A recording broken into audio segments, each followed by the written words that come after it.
മരം മുറി channel, tree cutter channel, അതിൽ വർക്ക് ചെയ്യുന്ന അരുൺകുമാർ എന്ന ആൾ, അയാളെ നാട്ടുകാരിൽ പലരും വിളിക്കുന്ന ഇരട്ടപ്പേര്. ഈ പേരുകളൊന്നും തന്നെ ഞാൻ ഉപയോഗിച്ചിട്ടില്ല. നിങ്ങളാരെങ്കിലും ശ്രദ്ധിച്ചിട്ടുണ്ടോ എന്ന് എനിക്കറിയില്ല. ഞാൻ സാധാരണഗതിയിൽ അധിക്ഷേപകരമായ വാക്കുകൾ ഉപയോഗിക്കാറില്ല. പരിഹസിക്കാനുള്ള വാക്കുകൾ ഉപയോഗിക്കാറുണ്ട്. പക്ഷേ അധിക്ഷേപം എന്ന് പറയുന്ന രീതിയിൽ അത് പൊതുവേ ഞാൻ ചെയ്യാറില്ല. ഇനി എവിടെയെങ്കിലും വെട്ടുപിഴച്ചൊരു വാക്കെങ്ങാനും പെട്ടുപോയിട്ടുണ്ടോ എന്ന് എനിക്കറിയില്ല. ബട്ട് ബോധപൂർവം ഞാനത് ചെയ്യാറില്ല. റിപ്പോർട്ടർ ചാനൽ ഒരു ചാനലാണ്. അവർ വലിയ ബഹളക്കാരാണ്. അപ്പോൾ അവർ ഒന്നാം സ്ഥാനത്തൊക്കെ വരുന്നു. ഇപ്പോൾ അവർ തന്നെ രാഷ്ട്രീയക്കാർ അവരോട് ദേഷ്യപ്പെടുന്നതൊക്കെ ക്ലിപ്സൊക്കെ ചേർത്തിട്ട് we will not go back an inch എന്നൊക്കെ പറഞ്ഞിട്ട് അരുൺകുമാർ ബഹളമൊക്കെ വയ്ക്കുന്നുണ്ട്. ഇവർ ശരിയാണ്, ഇവർക്ക് നല്ല റേറ്റിംഗ് ഒക്കെ ഉണ്ട്. അതെങ്ങനെയാണെന്ന് വെച്ചാൽ രാഷ്ട്രീയക്കാരെ ഇറിറ്റേറ്റ് ചെയ്യും. ഇപ്പോൾ ഒരാളിനോട് ചോദിക്കുക, നിങ്ങളുടെ അമ്മയുടെ ഭ്രാന്ത് മാറിയോ എന്ന് ചോദിക്കുക. അയാൾ എന്ത് ചെയ്യും? ചിലർ നിശബ്ദരാകും, ചിലർ ദേഷ്യപ്പെടും. അങ്ങനത്തെ ചോദ്യമാണ് അത്. അടുത്ത ആളിനോട് നിങ്ങളുടെ ഭ്രാന്ത് മാറി, അല്ല നിങ്ങൾ കള്ളുകൂടി നിർത്തിയോ എന്ന് ചോദിക്കുക. അപ്പോൾ അയാളും ദേഷ്യപ്പെടും. അയാളും റിപ്പോർട്ടർ ചാനൽ പോടാന്നൊക്കെ പറയും. അങ്ങനെയാണ് ഈ വെള്ളാപ്പള്ളി നടേശൻ ഇവരെ തള്ളിമാറ്റി, സുരേഷ് ഗോപി ചൂടായി, ഇയാൾ നമ്മളുടെ അടൂർ പ്രകാശ് ഞങ്ങൾ UDF അധികാരത്തിൽ വന്നാൽ പൂട്ടിക്കും നിങ്ങളെ ചാനലിൽ നിൽക്കുക. ഇതെല്ലാം ഈ ചൊറിഞ്ഞ് മേടിക്കുന്നതാണ്, അല്ലാതെ ജേർണലിസത്തിൻ്റെ മികവ് കൊണ്ടൊന്നുമല്ല. ഇതുപോലത്തെ ചൊറിയുന്ന ചോദ്യങ്ങൾ ചോദിക്കുക. അപ്പോൾ ആളുകൾക്ക് ദേഷ്യം വരെ. എല്ലാവരും സന്യാസിമാരൊന്നുമല്ലല്ലോ, പ്രത്യേകിച്ച് രാഷ്ട്രീയക്കാർ. അപ്പോൾ അങ്ങനെ പോപ്പുലറാകും. അപ്പോൾ ആളുകൾ കാണുമ്പോൾ അതൊരു രസമാണല്ലോ. ഒരാൾ ചോദ്യത്തിന് മുമ്പിൽ പകച്ചു പോകുന്നത് കാണാൻ കാണികൾക്ക് ഒരു രസമാണ്. ആ ചോദ്യം ഇതുപോലത്തെ ഒരുമാതിരി തല്ലിപ്പൊളി ചോദ്യമാണ് എന്ന് ആലോചിക്കില്ല ആരും. എന്തു വായിക്കോട്ടെ, അങ്ങനെ ബഹളമൊക്കെ വെച്ച് അവർ കഴിയുന്നു. അപ്പോൾ ഞാനത് കാര്യമായിട്ട് എടുക്കാറുമില്ല. അങ്ങനെ ഇരിക്കുമ്പോൾ ഒരു തവണ ഞാൻ ഈ അരുൺകുമാറിൻ്റെ കാര്യം ഒരു വീഡിയോയിൽ പറഞ്ഞത് ഇതാണ്. നമ്മളുടെ രാഹുൽ മാങ്കൂട്ടത്തിൽ ആ കേസിൽ ഇയാൾ തുള്ളിച്ചാടി തലകുത്തി മറിഞ്ഞ് ബഹളം വെച്ച് ദിവസം കുറേ ആയി ഈ ചെറുക്കൻ ഇങ്ങനെ ബഹളം വയ്ക്കുന്നു. അപ്പം ഞാൻ പത്രികയിൽ ഒരു വീഡിയോയിൽ പറഞ്ഞു, അരുൺകുമാറെ വല്ലാതെ തുള്ളരുത്. അരുൺകുമാറിൻ്റെ പേരിലും ഉണ്ട് ഒരു പോക്സോ കേസ്. നിങ്ങൾ ഓർക്കുന്നുണ്ടോ? ഒരു യുവജനോത്സവത്തിൽ ഒരു പെൺകൊച്ചിനെ നോക്കി ചിരിച്ചെന്നോ പിടിച്ചെന്നോ പറഞ്ഞ് അത് അവരുടെ ഒരു റിപ്പോർട്ടർ നോക്കി ചിരിച്ചു. ആ റിപ്പോർട്ടറെ കൂടെ ചേർത്ത് അരുൺകുമാർ എന്തോ കമൻ്റ് അടിച്ചു. അതൊരു കേസായിട്ട് മാറി. കേസ് വലിയ കഴമ്പുള്ള കേസൊന്നുമല്ല. അരുൺകുമാർ ഹൈക്കോടതിയിൽ നിന്ന് മുൻകൂർ ജാമ്യം എടുത്തു. മുൻകൂർ ജാമ്യം കൊടുത്തത് ജസ്റ്റിസ് PV കുഞ്ഞികൃഷ്ണനാണ്. PV കുഞ്ഞികൃഷ്ണൻ മുൻകൂർ ജാമ്യം കൊടുക്കുന്നതിനിടയ്ക്ക് ഈ കേസിൻ്റെ ദൗർബല്യത്തെപ്പറ്റി ഒന്നോ രണ്ടോ കമൻ്റ് അടിച്ചു. ഇതൊക്കെ എന്ത് കേസാണ് പറയുമല്ലോ ജഡ്ജ്മെൻറ്റ്. അതെടുത്തിട്ട് ഞാൻ ജയിച്ചേ എന്നൊക്കെ പറഞ്ഞിട്ട് എന്തോ കേസ് ജയിച്ച മാതിരി അരുൺകുമാർ തുള്ളിച്ചാടി. ഇതൊക്കെയായിരുന്നു ഞാൻ ആ വീഡിയോയിൽ പറഞ്ഞു. ഇങ്ങനെ നിങ്ങൾ തുള്ളിച്ചാടിയിട്ട് കാര്യമൊന്നുമില്ല. മുൻകൂർ ജാമ്യത്തിലാണ് നിങ്ങളിപ്പോഴും, കേസില്ലാതായിട്ടില്ല. കേസ് ക്വാഷ് ചെയ്യാൻ നിങ്ങൾ ശ്രമിച്ചാൽ അത് കിട്ടിയാൽ ഓക്കെ, എനിക്ക് പ്രശ്നമൊന്നുമില്ല. കാരണം എനിക്ക് തന്നെ അറിയാം ആ കേസ് അങ്ങനത്തെ ഒരു വലിയ സീരിയസ് ആയ കേസല്ല.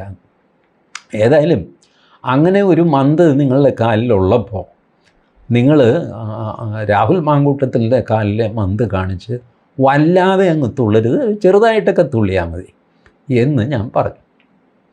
അല്ലേ, കുറച്ച് ദിവസം കഴിയുമ്പോൾ പത്രികയിലെ ആൾക്കാരെന്നോട് പറഞ്ഞു, ചേട്ടാ ആ വീഡിയോ റിപ്പോർട്ടർ ചാനൽ ആ വീഡിയോ അപ്ലോഡ് ചെയ്തിട്ട് 1-2 മാസം കഴിഞ്ഞിട്ടാണ്. ആ പഴയൊരു വീഡിയോ ഇല്ലേ 2 മാസം മുമ്പത്തെ, അത് യൂട്യൂബ് അത് ഡൗൺലോഡ് ചെയ്തു. യൂട്യൂബ് അത് ബാൻ ചെയ്തു, എന്നുവെച്ചാൽ ഡൗൺ ചെയ്തു. അതിന് കാരണമായിട്ട് അവരൊരു ബാംഗ്ലൂരിലെ ഒരു സിറ്റി സിവിൽ കോർട്ടിൻ്റെ ഒരു ജഡ്ജ്മെൻറ്റ് അയച്ചു തന്നു. ആ ജഡ്ജ്മെൻറ്റ് അനുസരിച്ചാണ് ഞങ്ങൾ ഇതെടുത്ത് കളയുന്നത് എന്ന് യൂട്യൂബ് അറിയിച്ചു. അപ്പോൾ എന്തു ചെയ്യും? ആ ജഡ്ജ്മെൻറ്റും ഒക്കെ അയച്ചിട്ടുണ്ട് അവർ. ഞാൻ ആ ജഡ്ജ്മെൻറ്റ് വായിച്ചു നോക്കി. അപ്പോൾ പ്രത്യേകിച്ച് ആലോചനയൊന്നുമില്ലാതെ സിറ്റി സിവിൽ കോർട്ട് ബാംഗ്ലൂർ കൊടുത്തിരിക്കുന്ന ഒരു ഇഞ്ചക്ഷനാണ്. അപ്പോൾ റിപ്പോർട്ടർ ചാനലിൽ ബാംഗ്ലൂർ പോയിട്ട് കേരളത്തിൽ ഒന്നും ഒരു രക്ഷയും കിട്ടില്ല എന്നറിയാം. ബാംഗ്ലൂർ പോയി കഴിഞ്ഞാൽ ബാംഗ്ലൂരെ കോടതി പറയേണ്ടത്, എടോ ഇതൊക്കെ മലയാളത്തിലാണല്ലോ, താൻ കേരളത്തിലെ വല്ല കോടതിയിലും പോകും.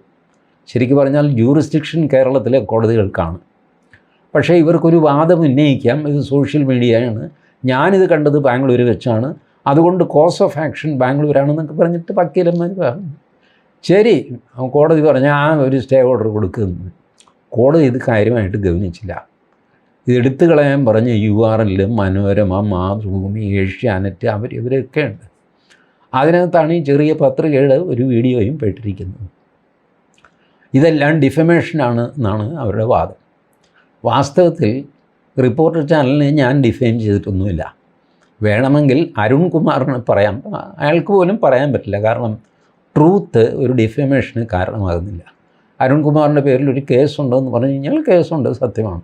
ആ കേസിൻ്റെ ഫാക്റ്റ് സത്യമാണോ എന്നൊന്നും നമുക്കറിയില്ല. പക്ഷേ കേസുണ്ട്, രജിസ്റ്റേർഡ് കേസുണ്ട്, ഉണ്ടല്ലോ. അതെങ്ങനെ ഡിഫമേഷനാവും? ഇനി അതാണെങ്കിൽ തന്നെ റിപ്പോർട്ടർ ചാനലിന് ഡിഫമേഷനൊന്നും ഇല്ല, വ്യക്തിപരമായിട്ട് അരുൺകുമാറിനാണ് ഡിഫമേഷൻ. പക്ഷേ പറഞ്ഞിട്ട് കാര്യമില്ല, ഇവരിതെല്ലാം കൂടെ എഴുതി കൊടുത്തു. അവിടെ ഇരിക്കുന്ന ജഡ്ജ് ഇതങ്ങോട്ട് ഗ്രാൻഡ് ചെയ്തു, ഇതെല്ലാം കൂടെ എടുത്തു കളാം. എല്ലാവരും എടുത്തു കളഞ്ഞു. ഞാനോ പത്രികയോ ഇതൊന്നും അറിയുന്നില്ല ഈ സംഭവമൊന്നും.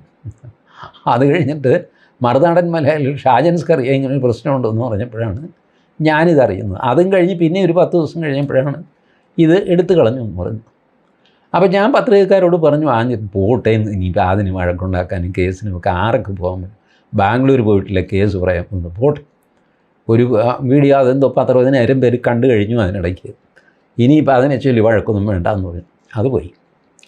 പക്ഷേ പത്രികയെ പോലെയല്ലോ മറ്റ് ചാനലുകൾ. മനോരമ കർണാടക ഹൈക്കോടതിയിൽ പോയിട്ട് സ്റ്റേ ഓർഡർ മേടിച്ചു. എന്നിട്ട് അവരവരുടെ വെബ്സൈറ്റിൽ റിപ്പോർട്ടർ ചാനലിനെ പറ്റി, ഈ മരം മുറിയെ പറ്റിയൊക്കെ വന്ന വാർത്തകളെല്ലാം തിരിച്ചാക്കി. ഏഷ്യാനെറ്റ് അവിടെ കൊണ്ടും വിട്ടില്ല.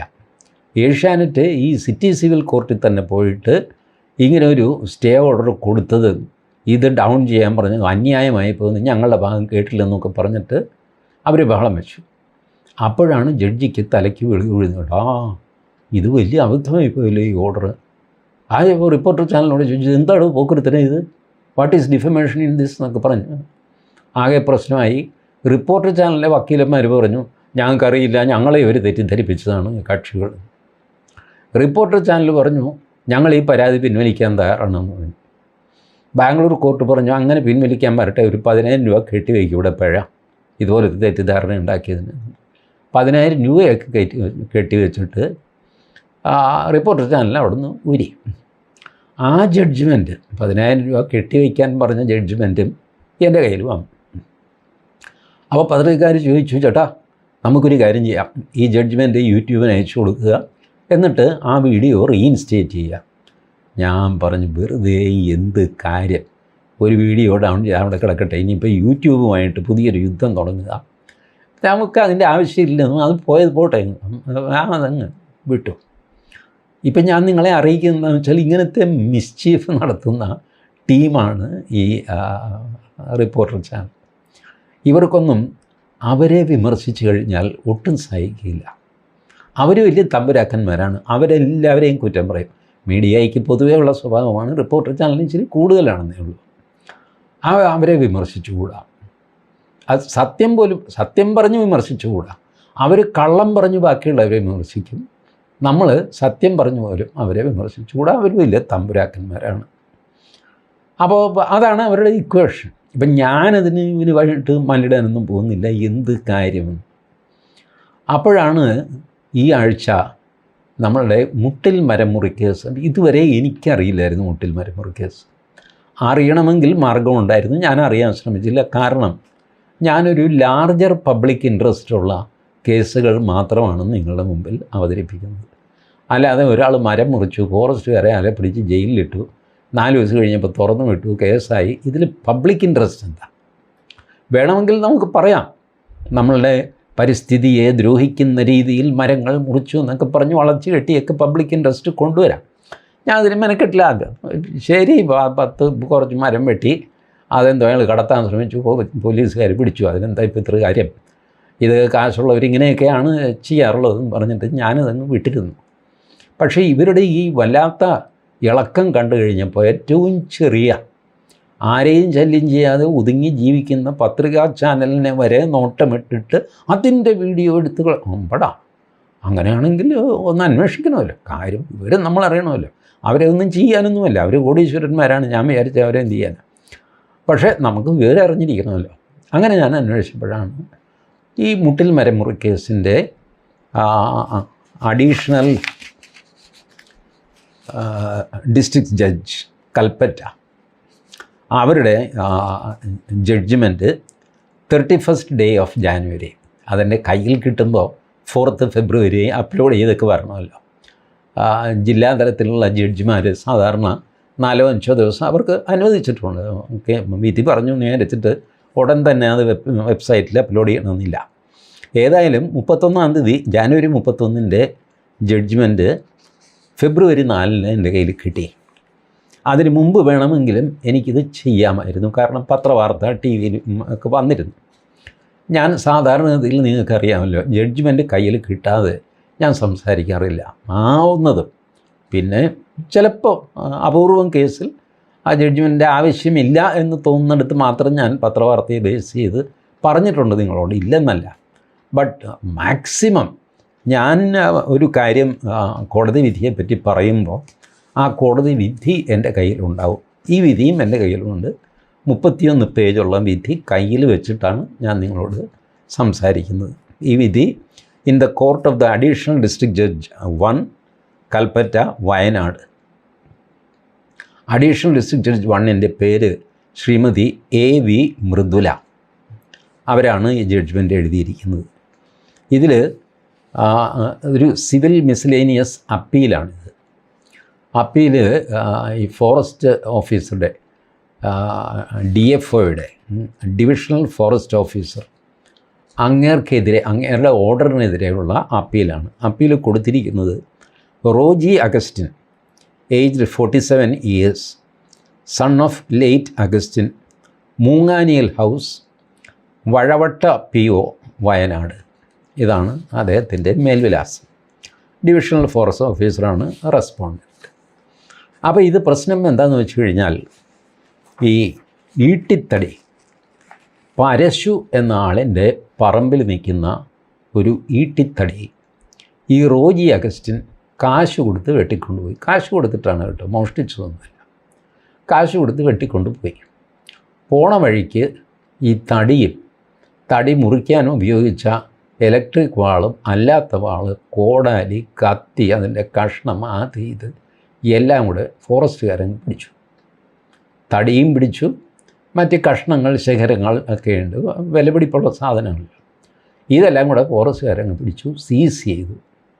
അവർ കൊണ്ടുപോയി അവരുടെ കോമ്പൗണ്ടിലിട്ടു. ഒരു കേസും ചാർജ് ചെയ്ത് ഇയാളെ അറസ്റ്റ് ചെയ്ത് പോലീസിന് ഹാൻഡ് ഓവർ ചെയ്ത് റിമാൻഡ് ചെയ്ത് ജയിലിലായി. ഇതാണ് സംഭവം. പരശുവിനോട് ചോദിച്ചു, എടാ നീ ഇത് വിൽക്കാൻ കാര്യം എന്താ? പരശു പറഞ്ഞു, എൻ്റെ തമ്പുരാനെ, എന്നോട് അവർ വന്ന് പറഞ്ഞു സർക്കാർ പുതിയ ഉത്തരവിറക്കിയിട്ടുണ്ട്, അതുകൊണ്ട് ഇനിയിപ്പോൾ എല്ലാവർക്കും തടി വിൽക്കാം, ചന്ദന മരം ഒഴിച്ച് ബാക്കി എല്ലാ മരങ്ങളും നിങ്ങൾക്ക് വിൽക്കാമെന്ന് എന്നെ പറഞ്ഞ് വിശ്വസിപ്പിച്ചു. ഞാനപ്പോൾ 10 പൈസ കിട്ടുമല്ലോ എന്ന് വിചാരിച്ചിട്ട് ഞാൻ തടി വിറ്റു. ഇതാണ്, അല്ലാതെ എനിക്കൊന്നും അറിഞ്ഞില്ല. പരശു ഓബിയസ്ലി വലിയ സമർത്ഥനൊന്നും അല്ല, ഒരു സാധുവാണെന്നാണ് കേസിൽ നിന്ന് തെളിയുന്നത്. ഇവർ ചെയ്തത്, മുട്ടിൽ സൗത്ത് വില്ലേജ് ഓഫീസർ അങ്ങേരുടെ 2 സർട്ടിഫിക്കറ്റ് മേടിച്ചു. ഒന്ന്, പരശുവിൻ്റെ പൊസിഷനിലുള്ളതാണ് ഈ സ്ഥലം, മരം നിൽക്കുന്ന സ്ഥലം. 2, മരം വെട്ടാനായിട്ട് ചന്ദനമരം ഒഴിച്ച് വേറെ ഏത് മരം വെട്ടാനും ഫോറസ്റ്റിൻ്റെ അനുവാദം ആവശ്യമില്ല എന്ന് വില്ലേജ് ഓഫീസർ എഴുതി കൊടുത്തു. ഫോറസ്റ്റിൻ്റെ അനുവാദം ആവശ്യമില്ല എന്ന് വില്ലേജ് ഓഫീസർ എഴുതി കൊടുക്കുമ്പോൾ അതിനകത്ത് ഒരു അസ്വാഭാവികതയില്ലേ? സാധാരണ നിങ്ങൾ ആരെങ്കിലും കണ്ടിട്ടുണ്ടോ? ഇലക്ട്രിസിറ്റി ബോർഡ് വാട്ടർ അതോറിറ്റിയുടെ അടുത്ത് പോകേണ്ട കാര്യമില്ല നമുക്ക് എഴുതി തരുമോ? ഇല്ല. നിവൃത്തിയുണ്ടെങ്കിൽ വാട്ടർ അതോറിറ്റിയുടെ കൂടെ ക്ലിയറൻസ് മേടിച്ചോ എന്നേ അവർ പറയൂ. വില്ലേജ് ഓഫീസർ സാധാരണ പറയുന്നത് ഈട്ടിത്തടി മുറിക്കാനല്ലേ, എനിക്ക് ഉറപ്പില്ല, ഒരു കാര്യം ചെയ്യും, ഞാൻ ഈ കടലാസ് ഫോറസ്റ്റിൽ അയക്കാം, അവരുടെയും കൂടെ അപ്രൂവൽ ഇരുന്നോട്ടെ, ഇങ്ങനെ പറയാനാണ് സാധ്യത. പക്ഷേ ഈ ഫോറസ്റ്റ് ഓഫീസർ അത് വില്ലേജ് ഓഫീസർ അത് ചെയ്തില്ല. അപ്പോൾ ഈ 2 സർട്ടിഫിക്കറ്റും കിട്ടി. പിന്നെ സർക്കാർ 2023 ഒരു സർക്കുലർ ഇറക്കി. ഈ സ്വകാര്യ ഭൂമിയിൽ, വനം ഭൂമി അല്ലാതെ സ്വകാര്യ ഭൂമിയിൽ നിൽക്കുന്ന എല്ലാ മരങ്ങളും വെട്ടാൻ അതിൻ്റെ ഉടമസ്ഥന്മാർക്ക് അവകാശമുണ്ട്, ചന്ദനമരം ഒഴിച്ച്.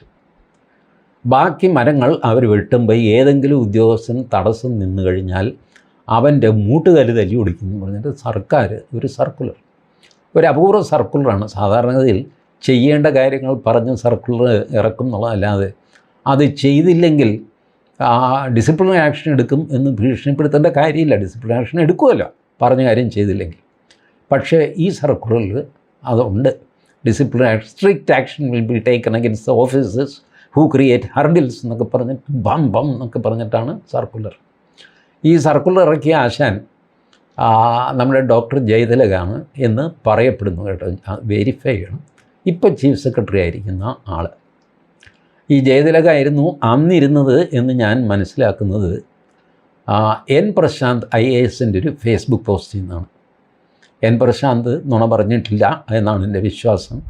അദ്ദേഹം മറ്റേത് കുറ്റം നിങ്ങൾക്ക് വേണമെങ്കിലും പറഞ്ഞാൽ അദ്ദേഹം കള്ളമൊന്നും പറയില്ല. അപ്പോൾ അതുകൊണ്ട് അദ്ദേഹം പറഞ്ഞത് സത്യമാണെന്ന് ഞാൻ വിശ്വസിച്ച് ജയതിലകൻ്റെ പേര് ഞാൻ പറയുന്നു. ഇനി ജയതിലക അല്ലെങ്കിൽ എൻ്റെ മെക്കിട്ട് കയറാൻ പറ്റരുത്. ഏതായാലും ഇങ്ങനെ വിചിത്രമായ ഒരു സർക്കുലർ ഇറക്കി. ആ സർക്കുലർ ഇറക്കി മാസങ്ങൾക്കുള്ളിലാണ് ഇവർ മരം വെട്ടുന്നത്. സർക്കുലർ 2020 ജൂൺ, ഇവർ മരം വെട്ടുന്നത് 2021 ജാനുവരി. ഒരു 6-7 മാസത്തെ വ്യത്യാസമുണ്ട്. ഇതാണ് സംഭവം. അപ്പോൾ ഇവർ പറയുന്നത് ഞങ്ങളുടെ കയ്യിൽ ഈ വില്ലേജ് ഓഫീസറുടെ 2 സർട്ടിഫിക്കറ്റ് ഉണ്ട്, അതുകൂടാതെ സർക്കാരിൻ്റെ സർക്കുലറുണ്ട്, ഞങ്ങൾക്ക് ഞാൻ ഈ പറഞ്ഞ എന്ത് അഗസ്റ്റിനാണ്, റോജി അഗസ്റ്റിൻ, റോജിക്ക് സൂര്യ ടിമ്പേഴ്സ് വയനാട് എന്നുള്ള പേരിൽ ഒരു ടിമ്പർ ട്രേഡിംഗ് ലൈസൻസ് ഉണ്ട്. Forest authorities have granted property mark registration. 1975 നിയമം വെച്ചിട്ട് രജിസ്ട്രേഷൻ ഫോറസ്റ്റുകാർ ഞങ്ങൾക്ക് തന്നിട്ടുണ്ട്. അതുകൂടാതെ വയനാടിൻ്റെ ഇത് സൂര്യ ടിമ്പേഴ്സ് വയനാട് എന്നുള്ള പേരിൽ ഗ്രാമപഞ്ചായത്ത് ഞങ്ങൾക്ക് ലൈസൻസ് തന്നിട്ടുണ്ട്. ഞങ്ങൾ വലിയ തടിക്കച്ചവടക്കാരാണ്, പരമ്പരാഗതമായിട്ട് തടിക്കച്ചവടക്കാരാണ്, കൊട്ടാരം ആൾക്കാരാണ്. തിരുവിതാംകൂർ മഹാരാജാവ് വീട്ടിൽ തടി മേടിച്ചുകൊണ്ടിരുന്നത് ഞങ്ങളുടെ അപ്പൻ്റെ വീട്ടിൽ നിന്നാണ്. എന്നൊക്കെ പറഞ്ഞിട്ട് വാൻ പരിപാടി.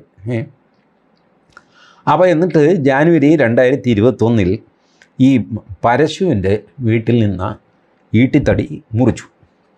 എന്നിട്ട് കൊണ്ടുപോകുമ്പോഴാണ് പിടിച്ചത്. ബാക്കി ആരുടെയും പേര് ഇതിൽ വരുന്നില്ല. ഈ റോജി അഗസ്റ്റിൻ മാത്രമേ ഉള്ളൂ. ബാക്കി ആൻറ്റോ അഗസ്റ്റിൻ, മറ്റേ അഗസ്റ്റിൻ, മറിച്ച അഗസ്റ്റിനൊക്കെ എവിടെ പോയി? അതിങ്ങനെ കേസ് തുടങ്ങി വരുമ്പോഴാണ് ഞാൻ കാണുന്നത്. ഞാൻ പറയാം, പേജ് 20 ഒന്നെടുക്കട്ടെ. ഇവർ ഈ രജിസ്ട്രേഷൻ ഉണ്ട് എന്നൊക്കെ പറഞ്ഞതേ, രജിസ്ട്രേഷൻ പേജ് 20 ജഡ്ജി പറയുകയാണ്, the appellant who claims to be the proprietor of Messrs. Surya Timbers and the holder of a trade license issued by Muttil Grama Panchayat. ഗ്രാമപഞ്ചായത്തിൻ്റെ ലൈസൻസുള്ള ടിമ്പർ ട്രേഡ് മർച്ചൻ്റാണ് Surya timbers. And ഈ ഫോറസ്റ്റിൻ്റെ permission, അവരുടെ trade mark ഇതൊക്കെ ഉണ്ടെന്ന് പറയുന്ന ആൾ neither has he produce any document to show that the forest authorities have granted property mark registration or to the Surya Timbers with the description ST. മനസ്സിലായോ? ഇവർ ഈ പറഞ്ഞ സാധനമൊന്നും ഇവരുടെ കയ്യിലില്ല. സൂര്യ ടിമ്പേഴ്സിന് ഫോറസ്റ്റ് ഒരു ലൈസൻസും ട്രേഡ് മാർക്കോ രജിസ്ട്രേഷനോ ഒന്നും കൊടുത്തിട്ടില്ല. പക്ഷേ കോടതിയിൽ ഇവരുണ്ടെന്നങ്ങ് തട്ടിവിട്ടു കേസിൻ്റെ തുടക്കത്തിൽ. വിസ്തരിച്ച് വന്നു കഴിഞ്ഞപ്പോഴാണ് ഇതില്ല എന്ന് മനസ്സിലാവുന്നത്. കോടതിയെ തെറ്റിദ്ധരിപ്പിക്കുന്ന ഒരു പരിപാടിയാണ് ചെയ്തത്. അതുമാത്രമല്ല, ഇവർ അടുത്ത പരിപാടി എങ്ങനെയാണെന്ന് വെച്ചാൽ, ഒരാൾ മാത്രമാണ് കേസിന് പോയത്. പക്ഷേ ഈ കേസിൽ പെട്ടിരിക്കുന്ന ആൾക്കാർ പുറത്ത് വരുന്നത്, ഇയാൾ കോടതിയിൽ വന്നിട്ട് പറഞ്ഞു എനിക്കൊരു നോട്ടീസ് പോലും തന്നിട്ടില്ല, എന്നെ കേട്ടിട്ടില്ല, ഞാൻ പാവമാണ്, എൻ്റെ തടിയും പിടിച്ചു വെച്ചിട്ട് എന്നെ ഹരാസ് ചെയ്യുന്നു, എന്താ കാര്യമെന്ന് ചോദിച്ചിട്ട് ഇവരൊന്നും പറയുന്നില്ല. ഞാൻ പലതവണ ഫോറസ്റ്റിനെ സമീപിച്ചു, കാര്യം എന്താണ് സാർ, എൻ്റെ പാവപ്പെട്ട എൻ്റെ തടി പിടിച്ചു വെച്ചിരിക്കുന്നത് എന്തിനാണ്, അഥവാ പണക്കാരനായ എൻ്റെ തടി പിടിച്ചു വെച്ചിരിക്കുന്നത് എന്തിനാണെന്ന് ചോദിച്ചു. ഇവരൊന്നും പറഞ്ഞില്ല. പക്ഷേ ഇവർ പറയുന്നത്, ഫോറസ്റ്റുകാർ ഹാജരാക്കിയ അനുസരിച്ച് the copy of the notice dated 1/10/2021 അത് ഇഷ്യൂ ചെയ്തിരുന്നു. അത് ഇയാൾക്ക് മാത്രമല്ല, റോജി അഗസ്റ്റിൻ മാത്രമല്ല, പരശു, റോജി അഗസ്റ്റിൻ, ആൻറ്റോ അഗസ്റ്റിൻ, ജോസുകുട്ടി അഗസ്റ്റിൻ, ഹംസക്കുട്ടി, മാപ്പിളക്കുന്നേൽ തങ്കച്ചൻ ചാക്കോ, പിന്നെ ചേപ്പാട് സുരേഷ്, ഇത്രയും പേർക്ക് നോട്ടീസ് അയച്ചിരുന്നു. ഈ നോട്ടീസ് പലതവണ അയച്ചു. ഇവർ നോട്ടീസ് സ്വീകരിച്ചില്ല, തിരിച്ചയച്ചു. ആ ഡേറ്റുകളൊക്കെ ഇങ്ങനെ 1/11/2021, 8/11/2021, 9/11/2021 ഇങ്ങനെ കിടക്കുകയാണ്. ഈ ആശാന്മാരെല്ലാം കൂടെ ഫൈനലി ഇവർ പറയുന്നു,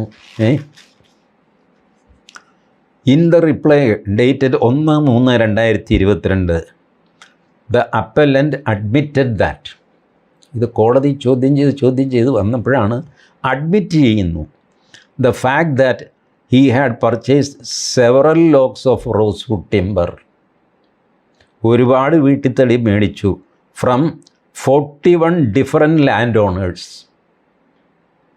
41 ഉടമസ്ഥന്മാരിൽ നിന്ന് തടി വാങ്ങി. ഇൻ മുട്ടിൽ വില്ലേജിൽ മാത്രം. After ensuring that the set trees were standing in private land and verifying the possession certificate and certificate issued by, നേരത്തെ വില്ലേജ് ഓഫീസർ കൊടുത്ത 2 സർട്ടിഫിക്കറ്റ്. കോടതി ഇത് വിസ്തരിച്ച് വന്നു കഴിഞ്ഞപ്പോൾ, പരശു ആണല്ലോ ഇതിനകത്ത് ബേസിക് തുടക്കത്തിൽ ഉള്ള ആൾ, പാവം. ഈ പരശുവിന് പൊസഷൻ ഉണ്ടെന്നാണ് വില്ലേജ് ഓഫീസർ കൊടുത്തിരിക്കുന്നത്, കൈവശാവകാശമുണ്ട്. ശരി, കൈവശാവകാശമുണ്ട്, ഉടമസ്ഥനാരാ? കൈവശാവകാശമല്ലേ പരശുവിനുള്ളൂ, ഉടമസ്ഥനാരാണ്? ഉടമസ്ഥനെ തപ്പി എടുത്തു കഴിഞ്ഞപ്പോഴാണ് ഇവർ ഒരു മാധവി അമ്മയാണ് ഇതിൻ്റെ ഉടമസ്ഥ. മാധവി അമ്മയ്ക്കാണ് സർക്കാർ പട്ടയം കൊടുത്തിരിക്കുന്നത്. പരശു അവിടെ താമസിക്കുന്നു, പരശുവിന് കൈവശാവകാശമുണ്ട്. ഒരു പക്ഷേ മാധവി അമ്മയുടെ മകനായിരിക്കാം പരശു. പക്ഷേ പരശുവിന് ആ പ്രോപ്പർട്ടിയിൽ നിന്ന് സാധനം വെട്ടി വിൽക്കാൻ പറ്റുമോ? ഇല്ലല്ലോ. അതിന് ഉടമസ്ഥൻ തന്നെ വേണ്ടേ, ഉടമസ്ഥന് ഒപ്പിട്ട് കൊടുക്കണ്ടേ? മാത്രമല്ല ഇത് പട്ടയ വസ്തുവാണ്, സാധാരണ വസ്തുവല്ല. നമ്മളുടെയൊക്കെ ഈ പടിഞ്ഞാറൻ തീരത്തേക്ക് വന്നു കഴിഞ്ഞാൽ പട്ടയ വസ്തു വളരെ കുറവായിരിക്കും. കുറച്ച് പേർക്കുണ്ട്, ഇല്ലെന്നല്ല. ബാക്കിയുള്ളതൊക്കെ പഴയ ജന്മം കാണം എന്നൊക്കെ പറഞ്ഞ സിസ്റ്റത്തിൽ നിന്ന് അങ്ങനെ പരമ്പരാഗതമായിട്ട് കിട്ടുന്ന വസ്തുക്കളാണ്. പട്ടയം എന്ന് പറയുന്നത് പുറംപോക്കിൽ നിങ്ങൾ താമസിക്കുന്നു, ഗവൺമെൻറ് നിങ്ങൾക്ക് ശരി ഇത്രയും കാലം താമസിച്ചല്ലേ എന്ന് പറഞ്ഞ് പട്ടയം തരുന്നു. ആ പട്ടയത്തിൽ ഒരുപാട് കണ്ടീഷൻസ് ഉണ്ടാവും. അൺകണ്ടീഷണൽ പട്ടയങ്ങളുണ്ട്, കണ്ടീഷണൽ പട്ടയങ്ങളുമുണ്ട്. ഇപ്പോൾ ഈ വനം മേഖലയിലൊക്കെ പട്ടയം കൊടുക്കും. പട്ടയമേള എന്നൊക്കെ പറഞ്ഞ് പണ്ട് നടന്നിരുന്നു, ഓർമ്മയുണ്ടോ? പട്ടയമേള, പട്ടയദാനം. 10,000 ആളെ വിളിച്ചിട്ട് പട്ടയം കൊടുക്കുന്നു. അയാൾക്ക് 5 സെൻറ്റ്, 25 സെൻറ്റ്, മറ്റേ 10 സെൻറ്റ്, ഇങ്ങനെയൊക്കെ കൊടുത്ത് പട്ടയങ്ങൾ. രവീന്ദ്രൻ പട്ടയം എന്ന് പറഞ്ഞ് കള്ളപ്പട്ടയമൊക്കെ വന്ന് ഓർക്കണില്ലേ അച്യുതാനന്ദൻ ഭരിക്കുന്ന കാലത്ത്? അങ്ങേരൊരു എന്താ RDO മറ്റായിരുന്നു, പുള്ളി അങ്ങോട്ട് പട്ടയം കൊടുക്കാൻ തുടങ്ങി. അവസാനം ഇതേത് പട്ടയം സർക്കാർ തന്നെ പരിഭ്രമിച്ചു. ഇതാരുടെ ഇപ്പോൾ ഇതിന് മാത്രം പട്ടയം കൊടുത്തിരുന്നു? രവീന്ദ്രൻ കൊടുത്തിരിക്കുന്നത്. അതാണ് രവീന്ദ്രൻ പട്ടയം എന്ന് പറഞ്ഞ് വന്നത്. അപ്പോൾ ഇങ്ങനെ കൊടുത്ത പട്ടയങ്ങളിൽ കണ്ടീഷനൊക്കെ ഉണ്ട്. ദേവകിയമ്മയ്ക്ക് കൊടുത്ത പട്ടയത്തിൽ എഴുതിയിരിക്കുന്നത് ദേവകിയമ്മയ്ക്ക് കൊടുത്ത സ്ഥലത്ത് കിളിച്ചതും മുളച്ചതുമായ ഒരു സാധനവും ദേവകിയമ്മ വെട്ടാൻ പാടില്ല. വെട്ടാൻ പാടില്ല എന്ന് മാത്രമല്ല, അത് പരിപാലിക്കണം. പരിപാലിക്കുന്നുണ്ടോ എന്നറിയാനായിട്ട് ഫോറസ്റ്റുകാർ ഇടയ്ക്കിടയ്ക്ക് വരും. അപ്പോൾ അവിടെ നിന്ന മരം, പട്ടയം കൊടുക്കുമ്പോൾ അവിടെ നിന്ന മരങ്ങൾ, അതിനുശേഷം കിളിച്ചു വന്ന മരങ്ങൾ, ചുരുക്കി പറഞ്ഞാൽ വല്ല വാഴയോ വെണ്ടയോ വഴുതനങ്ങയോ എല്ലാം നടാം എന്നുള്ളതല്ലാതെ അവിടെ നിൽക്കുന്ന ഒരു മരത്തിൽ തൊടാൻ മാധവിയമ്മയ്ക്ക് പറ്റില്ല, പരശുവിനൊട്ടും പറ്റില്ല. എന്നിട്ടാണ് ഇവർ ഒരു പരശുവല്ല 41 പരശുമാരെ പറ്റിച്ചിട്ടാണ് ഈ കാര്യം ചെയ്തിരിക്കുന്നത്. പറ്റിച്ചു എന്ന് പറയാൻ പാടില്ല, അവർ കാശ് കൊടുത്ത് തടിയുടെ. പക്ഷേ അവരുടെ പേരിലും ക്രിമിനൽ കേസുണ്ട്. ഇപ്പോൾ അവർ നിരപരാധികൾ. അവരോട് പറഞ്ഞു, എടാ സർക്കാരിൻ്റെ സർക്കുലറുണ്ട്, സർക്കുലറും അങ്ങനെയാണ് ഡ്രാഫ്റ്റ് ചെയ്തിരിക്കുന്നത് കേട്ടോ. അപ്പോൾ സർക്കാർ ഒരു സർക്കുലർ ഇറക്കിയെന്ന് വയ്ക്കുക, കേരളത്തിലെ പ്രൈവറ്റ് വാഹനങ്ങൾക്ക് ഏത് റോഡിലൂടെയും സഞ്ചരിക്കാം. മോട്ടോർ വെഹിക്കിൾ ഡിപ്പാർട്ട്മെൻറ്റ് അനാവശ്യമായിട്ട് അവരെ ഹരാസ് ചെയ്ത് വഴിയിൽ ബുദ്ധിമുട്ടിക്കരുത്. അങ്ങനെ ബുദ്ധിമുട്ടിച്ചാൽ MVD ഉദ്യോഗസ്ഥന്മാരുടെ പേരിൽ നടപടിയെടുക്കും എന്ന് പറഞ്ഞിട്ടൊരു സർക്കുലർ ഇറക്കും. ശരി, നമ്മളെല്ലാം സന്തോഷമായ നമ്മുടെ വണ്ടി നിരയുമ്പോൾ അനാവശ്യമായ ചെക്കിങ്ങോ പ്രശ്നമോ ഒന്നുമില്ലാതെ പോകുമല്ലോ. ഈ സ്വകാര്യ വാഹനങ്ങൾക്ക് നിരത്തിലൂടെ പോകാം എന്ന് പറയുമ്പോൾ സ്വകാര്യ ബസ് ഒരാൾ ഓടിച്ചാലോ? സർക്കുലർ ഇരിക്കുകയല്ലേ, സ്വകാര്യ വാഹനങ്ങൾക്ക് ഏത് റോഡിലൂടെ വേണമെങ്കിലും പോകാമെന്ന് പറഞ്ഞ് സർക്കുലർ ഇറക്കിയിരിക്കുകയാണ് സർക്കാർ. പ്രൈവറ്റ് ബസ് സ്വകാര്യ വാഹനമല്ലേ? ആണ്. ഏത് റോഡിലും പോകാമെന്ന് നിങ്ങൾ സർക്കുലർ ഇറക്കിയതല്ലേ? ആണ്. അപ്പോൾ പിന്നെ എനിക്ക് തോന്നിയ റോഡിലോ ഞാൻ ഓടും. ഇത് നടക്കുമോ? നടക്കില്ല. സാമാന്യ ബുദ്ധിയുള്ളവർക്കൊക്കെ മനസ്സിലാകും. സ്വകാര്യ വാഹനങ്ങൾ എന്ന് ആ സർക്കുലർ പറഞ്ഞിരിക്കുന്നത് നമ്മളുടെ സാധാരണ സ്വകാര്യ വാഹനങ്ങളായ കാറ്, സ്കൂട്ടർ, സൈക്കിൾ, ഓട്ടോറിക്ഷ ഇതുപോലത്തെയാണ്. പ്രൈവറ്റ് ബസ്സുകൾക്ക് RTO അനുവദിച്ച റൂട്ടുണ്ട്, ആ റൂട്ടിലേ അവർ ഓടാൻ പാടുള്ളൂ. അവർ പ്രൈവറ്റ് വാഹനം തന്നെയാണ്, പക്ഷേ അവർക്ക് റൂട്ടുണ്ട്, വേറെയാണ്. ഈ സർക്കുലർ വെച്ചിട്ട് ആ RTOയുടെ ഉത്തരവിനെ മറികടക്കാൻ സാധ്യമല്ല. സാമാന്യ ബുദ്ധിക്കാരും അത് ചെയ്യില്ല. പക്ഷേ അഗസ്റ്റിൻ സഹോദരന്മാരെന്ത് ചെയ്തു? അവർക്കും അറിയാം ഈ പട്ടയത്തിൻ്റെ കണ്ടീഷൻ നമുക്ക് ബൈപ്പാസ് ചെയ്യാൻ പറ്റില്ല. കാരണം പട്ടയം കൊടുത്ത കാലത്ത് പട്ടയം വാങ്ങിച്ച ആളും സർക്കാരും തമ്മിലുള്ളൊരു കരാറാണത്. പ്രൈവറ്റ് ബസ്സിൻ്റെ കരാർ പോലത്തെ ഒരു കരാറാണ്, ഇന്ന റൂട്ടിലൂടെ ഓടിച്ചോളാം. അത് വേറൊരു ആവശ്യത്തിന് ഇറക്കിയ സർക്കുലർ. ഇതിലൊന്നും പെടാത്ത ഭൂമിയുണ്ട്, അവിടുത്തെ മരം വെട്ടാൻ. ഇപ്പോൾ ആലപ്പുഴ വനമേ ഇല്ലാത്തൊരു ജില്ലയാണ് ആലപ്പുഴ. അവിടെ ഒരാൾ മരം വെട്ടാൻ നേരത്ത് ആരെങ്കിലും ശല്യം ചെയ്തെങ്കിലോ, റവന്യൂ ഉദ്യോഗസ്ഥർ അല്ലെങ്കിൽ വനം വകുപ്പ് ഉദ്യോഗസ്ഥർ ആഞ്ഞിലി വെട്ടാൻ പാടില്ല, ഈട്ടിത്തടി വെട്ടാൻ പാടില്ല എന്ന് അത് പറ്റില്ല. അപ്പോൾ അങ്ങനെ എന്തോ ഉദ്ദേശത്തിലാണ് ഈ സർക്കുലർ ഇറക്കിയിരിക്കുന്നത്. അല്ലെങ്കിൽ അഗസ്റ്റിൻ ബ്രദേഴ്സിനെ സഹായിക്കാൻ വേണ്ടി ഇറക്കി, അങ്ങനെയൊരു അലിഗേഷൻ ഉണ്ട് കേട്ടോ. അങ്ങനെയൊരു അലിഗേഷൻ ഉണ്ട്. ഞാനത് പറയാത്തത് എനിക്കതിനെപ്പറ്റി കൃത്യമായ ധാരണയില്ലാത്തതുകൊണ്ടാണ്. ഇവരെ സഹായിക്കാൻ വേണ്ടി മനഃപൂർവ്വം സർക്കുലർ ഇറക്കി. അത് ഫോറസ്റ്റുകാർക്ക് പിടിച്ചില്ല, അവർ തടി പിടിച്ചു. അതിനെ തുടർന്ന് അഗസ്റ്റിൻ ബ്രദേഴ്സ് റിപ്പോർട്ടർ ചാനലിൽ ഒരു 3 ഫോറസ്റ്റ് ഉദ്യോഗസ്ഥന്മാരെ ഏതോ പീഡന കേസിൽ പെടുത്താൻ ഒരു സ്ത്രീയെ വിളിച്ചിട്ട് ഒന്ന് കരയിച്ചാൽ മതിയല്ലോ. അപ്പോൾ അങ്ങനെ കരയിച്ച് എന്തോ ചെയ്ത് ഉദ്യോഗസ്ഥന്മാരെ കൊടുക്കാൻ നോക്കി. അവർ തിരിഞ്ഞ് ഫൈറ്റ് ചെയ്തു. അവസാനം അവർ സകല കേസിൽ നിന്നും ഊരി. ഇങ്ങനെയൊക്കെയുള്ള സംഭവങ്ങൾ മറ്റ് ചാനലുകളിൽ നിന്ന് ഞാൻ അറിയുന്നു. എനിക്കതിൽ ഉത്തരവാദിത്വമില്ല. ഞാനിത് കാണുന്നുണ്ട്. 3 ഓഫീസർമാരെ ഇവർ ഹരാസ് ചെയ്യാൻ ശ്രമിച്ചു. ഇപ്പം ചാനൽ വെച്ച് തോൽപ്പിക്കുക എന്ന് പറഞ്ഞുകൊണ്ടില്ല. വെറുതെ ഒരു പെണ്ണിനെ മാസ്ക് ചെയ്യുക, ശബ്ദവും മാറ്റുക, അതിജീവിതയാണല്ലോ. ഒരു പെണ്ണ് വന്ന് കരഞ്ഞപ്പോൾ പറയുന്നു, TG മോഹൻദാസ് എന്നെ ബലാത്കാരം ചെയ്തു, ക്രൂരമായി ബലാത്സംഗം ചെയ്തു. തൊലഞ്ഞു, നമ്മുടെ ജീവിതം കഴിഞ്ഞു, എന്നെ പോലീസ് പിടിച്ചുകൊണ്ട് പോകും. ഇതാണ് നാട്ടു നടപ്പ്. അപ്പോൾ ഇങ്ങനെ റിപ്പോർട്ടർ ചാനൽ ഇങ്ങനെ ചെയ്തു ഫോറസ്റ്റ് ഓഫീസർമാരെ കൊടുക്കാനായിട്ട്. അവർ പിന്നെ കട്ടയാന്മാരെ കൊണ്ട് അവർ ഫൈറ്റ് ചെയ്ത് പൊടാപ്പില്ല എന്ന് പറഞ്ഞിട്ട് അവർ തിരിഞ്ഞ് ഫൈറ്റ് ചെയ്ത് അവർ കേസിൽ നിന്ന് രക്ഷപ്പെട്ടു.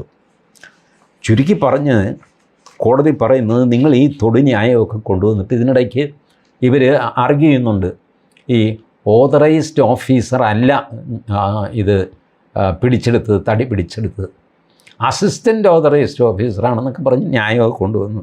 കോടതി പരിഹസിക്കുകയാണ് കേട്ടോ. A hyper technical interpretation of the configuration provisions embodied in Kerala will eventually lead to disasters consequences. ഇങ്ങനത്തെ തർക്കം, ഈ ഹെയർ സ്പ്ലിറ്റിംഗ് ഇതൊക്കെ നടത്തിയിട്ട് ഓഫീസറാണ് ചെയ്യേണ്ടത്, അതിന് പകരം അസിസ്റ്റൻ്റ് ഓഫീസർ ചെയ്തു. ഇവിടെ വനം സംരക്ഷിക്കാനാണ് അവരെ ഏർപ്പെടുത്തിയിരിക്കുന്നത്. അത് ചിലപ്പോൾ ആഫീസർ ചെയ്യും, ചിലപ്പോൾ അസിസ്റ്റൻ്റ് ഓഫീസർ ചെയ്യും. ആഫീസർ എന്ന് നിയമത്തിൽ എഴുതിയിട്ടുണ്ട്, അസിസ്റ്റൻ്റ് ഓഫീസർ പാടില്ല എന്ന് നിയമത്തിലില്ലല്ലോ. അപ്പോൾ ഇങ്ങനെയൊക്കെ വാദിക്കരുത് എന്നൊക്കെ പറഞ്ഞിട്ട് കോടതി ഈ കേസ് തള്ളി. ഇതാണ് മുട്ടിൽ മരമുറി കേസ്. ഞാനിത് ഈ പറഞ്ഞ പോലെ ഇതിൽ പബ്ലിക് ഇൻട്രസ്റ്റ് എന്താ, ഞാൻ ആദ്യം പറഞ്ഞല്ലോ പബ്ലിക് ഇൻട്രസ്റ്റ് ഉള്ള കേസ് ഞാൻ എടുക്കുകയുള്ളൂ. ഒരു എക്സെപ്ഷനായിട്ട് ഞാൻ എടുത്തതെങ്കിലും ഇതിലും ഒരു പബ്ലിക് ഇൻട്രസ്റ്റ് ഉണ്ട്. ഇങ്ങനെയാണ് വനം കൊള്ള നടക്കുന്നത്. സകല റെക്കോർഡ് മാനിപ്പുലേറ്റ് ചെയ്യുക, ഞങ്ങൾക്ക് ലൈസൻസ് ഉണ്ട് എന്ന് ആർഗ്യൂ ചെയ്യുക, ലൈസൻസ് കൊണ്ടുപോകാൻ നോക്കട്ടെ എന്ന് പറയുമ്പോൾ അത് വെച്ചെടുത്ത് കാണുന്നില്ല സാറേ എന്ന് പറയുക, ഇങ്ങനത്തെ പരിപാടിയൊക്കെ ചെയ്യുക. വില്ലേജ് ഓഫീസർക്ക് എന്തെങ്കിലും സംതിങ് കൊടുത്തിട്ട് അയാളെ കൊണ്ട് വേണ്ട സർട്ടിഫിക്കറ്റ് വാങ്ങുക. പരശു പോലത്തെ പാവങ്ങളെ പറഞ്ഞ് വിശ്വസിക്കുക. എടാ കാട് മുഴുവൻ വെട്ടാനുള്ള ഓർഡറാണ്, ദേ ഇത് നോക്ക്, അയ്യോ സാറേ ഇത് ഇംഗ്ലീഷാണ് എനിക്കറിയാമല്ലോ, എന്നാൽ ഞാൻ പറഞ്ഞുതരാം. ഇങ്ങനെയൊക്കെ പറഞ്ഞ് പാവങ്ങളെ പറ്റിക്കുക. കുറച്ച് കാശ് അവർക്ക് കൊടുക്കും കേട്ടോ, കാശ് കൊടുക്കാതെ അല്ല, ഏതെങ്കിലും കാശൊക്കെ കൊടുക്കും. കൊടുത്തതായിട്ട് ഇവരുമൊക്കെ പറയുന്നുണ്ട്, ഇന്ന ബാങ്കിൽ കൂടെയാണ് ഞങ്ങൾ കാശ് ട്രാൻസാക്ഷൻ ചെയ്ത്. ബാങ്ക് വഴി കൈക്കൂലി കൊടുത്തു കഴിഞ്ഞാൽ കൈക്കൂലിയല്ലല്ലോ. പിന്നെ ഇപ്പോഴത്തെ ന്യായം അങ്ങനെയാണ്. നമ്മുടെ ഇവരുടെ വീണ പിണറായി വിജയൻ്റെ കേസ് വന്നത് പോലെയാണ്. ബാങ്ക് വഴിയാണ് കൊടുത്തതെങ്കിൽ പിന്നെന്താ കുഴപ്പം, പിന്നെ ഇപ്പം തകരാറില്ല എന്നാണ്. ഏതായാലും ഇങ്ങനെയൊക്കെയാണ് നമ്മളുടെ വനം വെട്ടി ആളുകൾ കാശാക്കുന്നത്.